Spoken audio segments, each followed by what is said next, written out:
Good evening from New York. I am Selwyn Collins, your host of CWS Journeys.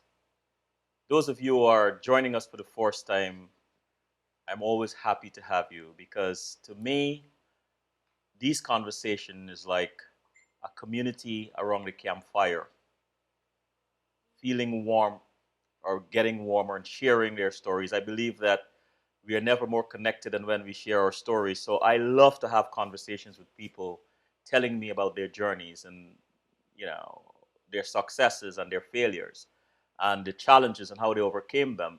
Our guest this evening is Lakai Worrell. Lakai is a New York native from the borough of Brooklyn. He began his dance career as a hip hop artist straight from the streets of East New York. His distinct style of dance is a reflection of his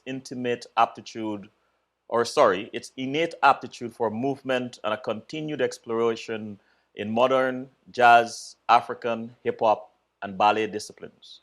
Because of this versatility in movement and over 20 years of experience via the performing arts, Mr. Worrell has had the opportunity to work with a wide variety of artists ranging from dance and film to music and theater.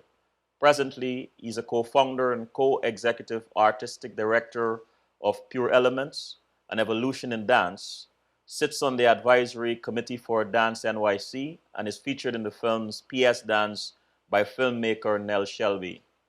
I'm not going to take a break. I'll just bring on Mr. Worrell and let's get started. The gentleman next to me is Lakai Worrell. Lakai, welcome to CWS, brother. Thank you very much for having me this evening. You know, I I want to just jump right into it. Tell me three positive things that come to mind when someone asks you to describe yourself. Let's see. Three things that I can think about. Yeah. Help if I turn on your microphone. Oh, that may help. Can you hear me now? Sorry. So three things when people, three positive things. Mm-hmm. I will base it off of what I believe, right? I believe I am a positive person. I believe that I am a creative person. I believe that I am a persistent person. Persistent. How does persistence show up in what you do every day? Faith. Uh-huh. Sometimes, I've had experiences. When I first started dancing, it was not an easy transition for me. From what? I started dancing when I was 19. 19. What did you transition from? Physical therapy. I was a student for physical therapy. Oh gosh, what got you into dance, Lakai? Okay, so I had always been dancing. Uh-huh. My friend Kevin and I had always been dancing. That's even how we met. Dance was always a part of my life because we came up during the hip hop, era. Uh-huh. And breaking, break dance, all that was the thing that a lot of people started getting into. So I remember even from 11, 12, you stand outside with your friends and you just practice whatever movements you see or you can think of and all that. You let your creativity, have its say. You just go along with it. When I went to college, I was at New York City Technical College. Mm-hmm. And a friend of mine came and asked if I wanted to participate in a fashion show. She said, I want you to be in a fashion show, but I also want you to dance. And I was like, all right, bet. So Kevin and I pulled together a small group of people. And the name of that group was called Buckwheat and the Sprouts. We put that group together and we were participating in the fashion show. And while we were rehearsing at one point, some people were watching our rehearsals and invited me in to come in and join them in one of their concerts. That gentleman's name was Jamel Gaines, and we started working together. And I started being introduced to other forms of art and dance. I was already, still, like I said, already doing hip hop, but was thrown into my first ballet class at the age of 19. Ballet. Ballet. No. Okay. When you first got introduced to ballet, Uh-huh. what was your reaction? Oh, baby. I was like, what am I doing here? You know, but the interesting thing was I was so intrigued by everybody else. Like I was really literally the worst person in class. I didn't know what pointing of my foot was. I didn't know a tendu from a, frappe, anything. None of the term. I didn't know what was going on. The teacher came over to me and she whispered in my ear and said, "You've never taken a ballet class, have you?" And I said, "No, I have not." And I smiled. And she said, "Well, you just keep on going." And I said, "I'm going to." And I just and also everybody in the class was younger than me. So I was about 19. Everybody else had to be like 17, 16. But they were clearly. So let me get this. What I think what's going to happen here tonight is that these various flows are going to take us different places because I'm not following the script here tonight. Now, you started hip hop around 19. Dance. I was always hip. I was always hip hop. Yeah. Okay. So now here is hip hop meeting ballet. Right on. There must have been some kind of a clash. Yes. What came out of that clash? What came out of that? Frustration. Uh-huh. Frustration, definitely. Because my my build was very muscular. Okay. So as far as trying to do any of the balletic movements, let's fast forward. Almost impossible. Let's fast forward. Fast forward, baby. Today. Now. You do ballet. Yes. You've done ballet. Yes, sir. You've done hip hop. Yes. The fusion. The fusion of the two. Yeah, it's beautiful. Now, how would you say your understanding, your experience with hip hop influenced some of your ballet excursions? How did that happen? It did. It did. Even as because when I choreograph nowadays, you can almost, each one has its own beat, right? Give me an example.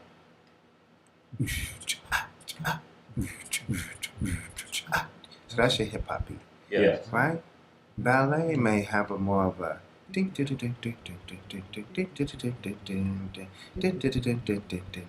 but then there's a way that in my head, I'll start to fuse them. So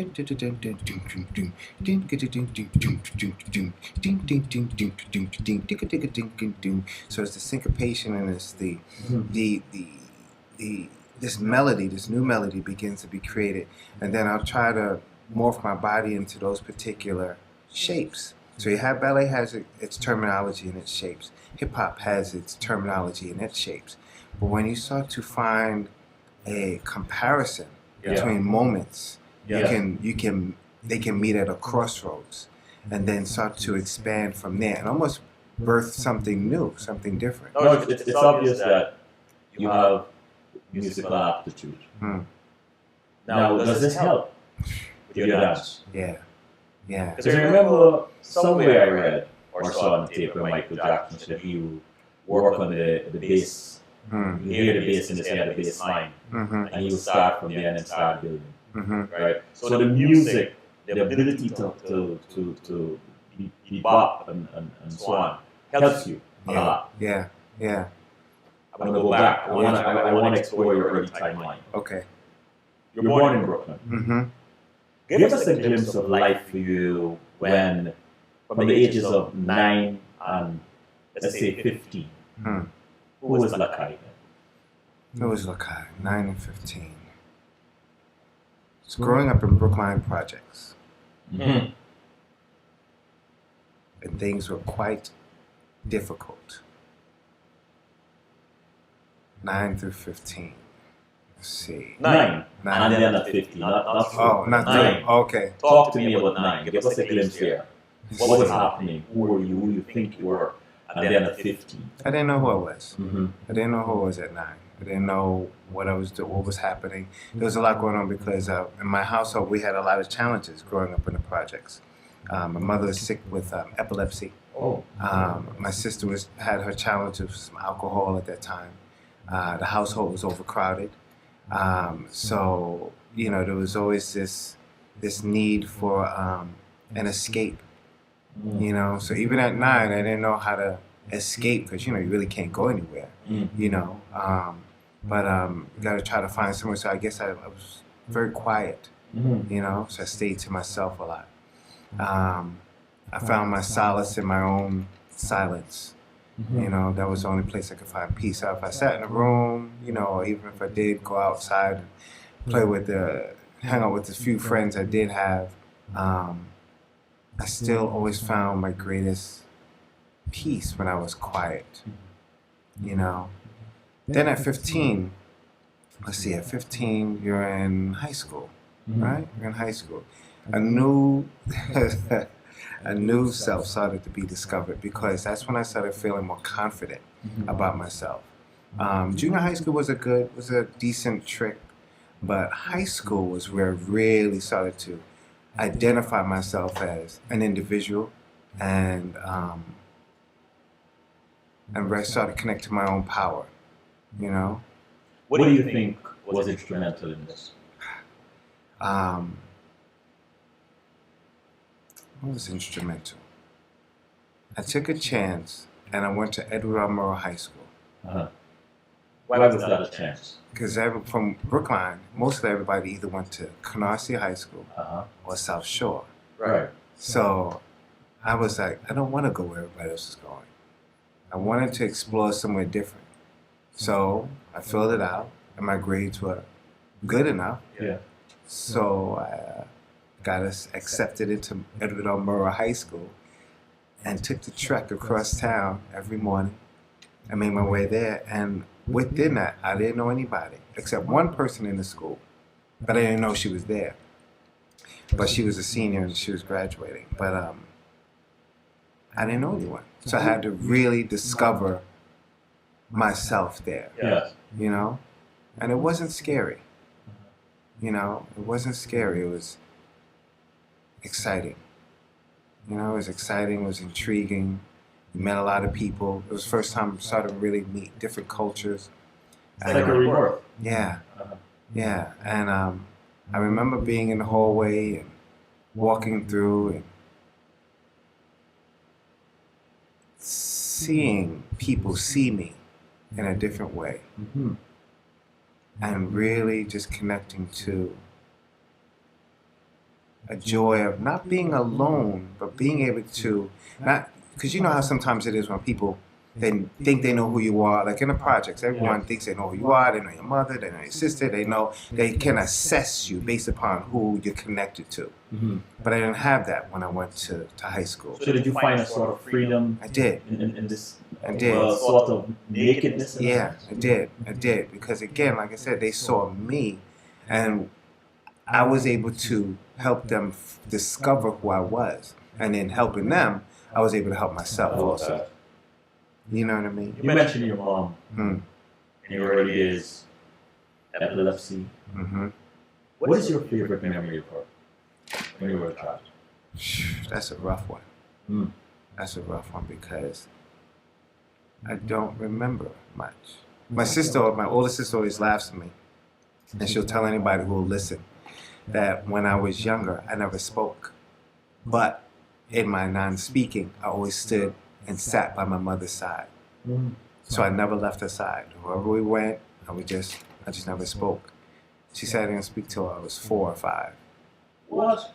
I don't know, I don't remember. And then a lot of the memories of that she tries to help me remember, no, it doesn't come. So I don't know if something where I'm trying to disconnect from something or something like that. Maybe you were traveling a lot. Traveling, maybe. I don't know, but I don't have a lot of memories. You don't have a lot. No. Oh, you remember your grandmother? Mm-hmm. Was she in your life? Mm-hmm. I'm curious. Because you're a storyteller. Mm-hmm. You tell stories through movements of your body, dance, Word. arts, and different things. Yeah. Spoken word and fun. If you're a mother, let's say grandma, Mm-hmm. and some of the other matriarchs of the family,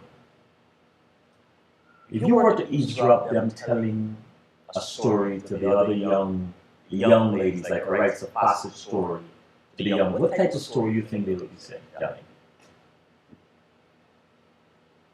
Say that again. You said if I was If you were to eavesdrop, listen on grandma and some of the other matriarchs, aunt, maybe even mom and so on, sitting in the middle or in the middle of a semicircle of younger women of the family, telling them some stories about life, or just telling them some stories. What kind of story do you think they might be telling? Let me think. I'm gonna think about my grandmother, Shirley Reynolds. Shirley Reynolds. Yeah. She's still alive? No. Wow. We called her Mama. Mm. Yeah, we called her Mama. Mama. She was, she was. Were you close to her? Yeah, everybody loved her. I want you to answer that question, but something just popped into my head, and allow me to please indulge me. Sure. How does she show up for you in what you do from time to time? I remember when she was on her deathbed. And I remember looking at her in her eyes, and she couldn't talk anymore. And I remember looking at her deep in her eyes. Her eyes were the only things really moving. And it was just she and I in the room, and it was the last time I saw her. And the thing I said to her was that I want you to know, and I want you to travel safely. Know that I love you. And know that I'm going to continue to work to be my better self. You told her that? How old were you then? Or how long ago was that? Oh, wow. 2002, maybe she was early 20s? Early 20s, wow. Early 20s. And you've kept that promise? Yeah, definitely. What does it mean for you that you're able to keep that promise you made to her? And why do you think you made that promise? Well, it wasn't just her. It was my mother also, because that was the reason why I was going to go into physical therapy. Because my mother, I wanted to understand how to help, and the body and all that. I wanted to understand how to help people get better with their movement. So it's always been around me. But why I said that to them was because there weren't many men around. My father wasn't there. And I don't have too many memories of too many positive men in my life. I had uncles, who, one of my uncles, Uncle Brian, he was one of my favorite uncles. And he would take me places. Some I probably shouldn't have been when I was a little bit younger. But that was my dude right there. But as far as making them proud, my mother, my grandmother, and all the other women in my life, I saw them having difficulties with, men in their life. So I was like, I got to do something different. I got to be something a little bit different. I don't want to go the same road. I don't want to have the same challenges. Everybody has their challenges, but I didn't want to have the same ones. A lot of them had, alcoholism as a challenge, or, extramarital experiences as a challenge. It's like, no, there's got to be something different. There's got to be another way to do this. Let's hark back to that story. That grandma and perhaps some of the other matriarchs might be telling these young girls. Have you come up with it yet? A story that they would be saying? Yeah, some kind of. What do you think they might be telling them? I would think what they would be telling them is, keep your head up. Keep your head up. Keep your head up. The women in my family were always, they had a certain type of strength to them. They were all, I remember most of them being pretty feisty. Yeah, pretty fiery. Each in their own way. But I remember a feistiness each of them had. And one of the things I would be clear about saying is that keep your head up. Yeah. What are most people surprised to learn about you when they get to know you? I'm a nice person. Some people think when they see me, they're like, I always thought you were so much meaner than what you come off as. I'm like, I'm not mean, I'm just thinking. So 1920 ballet entered your life, or you entered ballet. Mm-hmm. At that time, what were you thinking as a vision for your future, if anything? I didn't know. You didn't know. No, not at all. Again, I was still, I'm going to be a physical therapist. I actually teetered between physical therapy, X-ray specialist, psychologist. I kind of went back and forth thinking I was just going to study all of them. And I was like, I don't know what I'm doing. How did dance win? Because it kept calling me. It kept calling me. I'm curious about this fusion Mm, between hip hop and ballet. mm, It's almost like watching two trucks, mm, one unloading water and the other one unloading bricks. mm. Yet, when you mix those two with cement, you get concrete. Something happens. Sure. When you juxtaposed those two different styles and whatever has come with it, what do you think in your what do you feel happened? What do you feel you created or evolved out of that? I mean, it's definitely Lakai Worrell, Mm-hmm. a different Lakai. But what do you think happened? Just a new language. A new language. Yeah, just a way to say something. Just another way to say something. Do you remember your first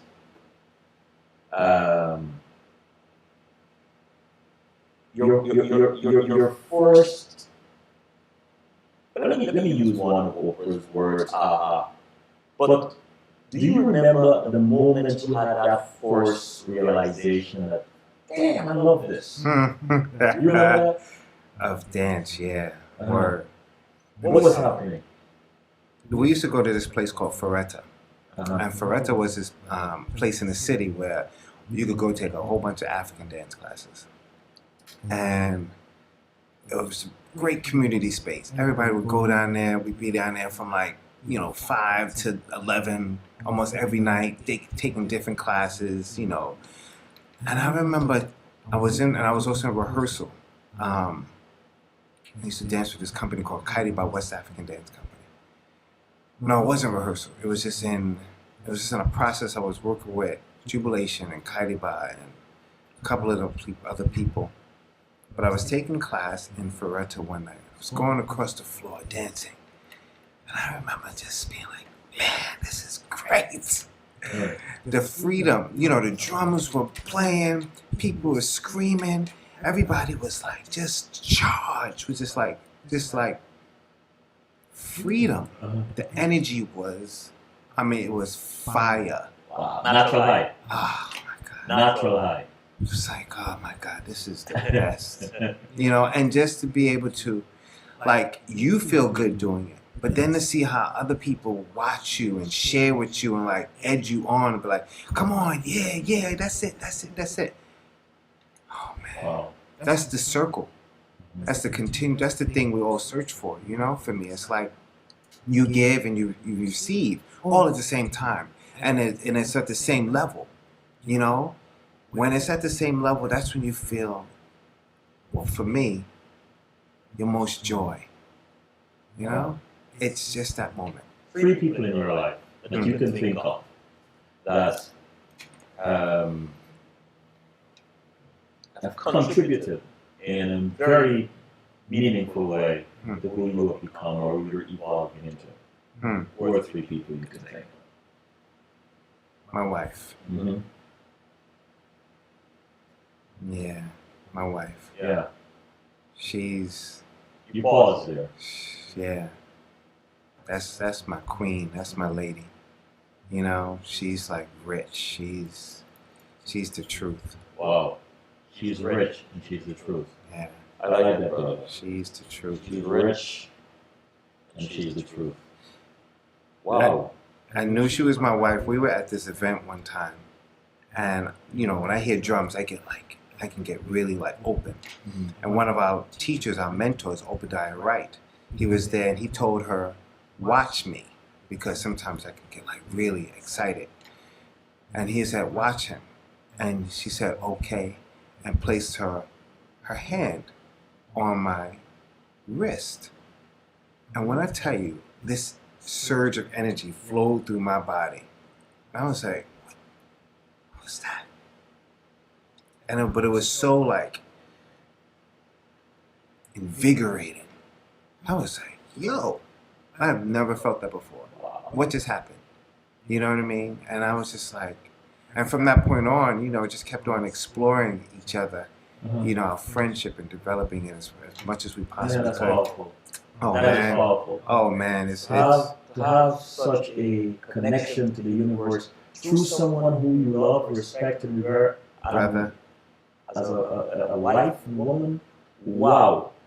And that was before she was my wife. That was before she was That your was wife. before. That's how I knew something was. Wait a minute, this woman is different.